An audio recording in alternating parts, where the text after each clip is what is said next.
મમ્મીજી, મારી મમ્મી એમ પૂછતી હતી કે શગુનના કપડાં તમારા, મારા પપ્પાના અને આમના જ લેવાના છે ને? લાગે ને બેટા, આરતી માટે કવર લાગશે.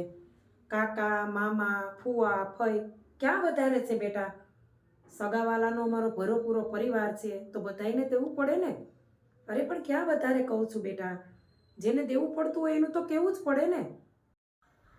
સાંભળો, મમ્મીજી સાચું કહે છે, અમારે ત્યાં પણ એવું જ હોય છે. મારા 4 ભાઈઓ છે, એમાં મારા ભાઈનો એક દીકરો છે ને એનો જન્મદિવસ આવે છે, તો આપણા અહીંથી પણ પૈસાનું કવર જશે ને. આમ જો તો મારે 4 ભાઈઓ છે, ચારેયને 2 છોકરા છે, તો 2-2ના હિસાબે બધાને કવર મોકલવા પડશે. અને એમાંય પાછું એકને જે કવર મોકલું હોય એ જ બીજા બધાને મોકલવું પડે. બીજા બધાને હરખું ન મોકલાવો ને તો ગળું દબાઈ જાય, એટલો રોઈને અડધા થઈ જાય છોકરા. મારા ભાઈના છોકરા રોવે એ તો મને ન ગમે ને. સાચું કીધું કે નહીં મેં? એટલે બધાને હરખું જ મોકલાવવું પડશે. બોલો બેટા, તારી મમ્મીને કહેજે આટલું લાંબુ શું કરવાનું હોય, પરિવાર તો કેવડો મોટો છે, અમારા 4નું જ કરે, બીજા કોઈનું નહીં. તમારી જે વાત બધાય હોત તો મમ્મીજી કેવું સારું હતું.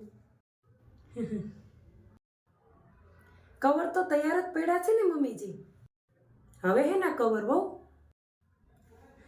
અરે નિયમ તો મમ્મીજી આપણે અહીંયા બદલો છે ને, મારા પિયરમાં તો નથી બદલો, તો ત્યાં તો આપણે કવર મોકલવા જ પડશે ને.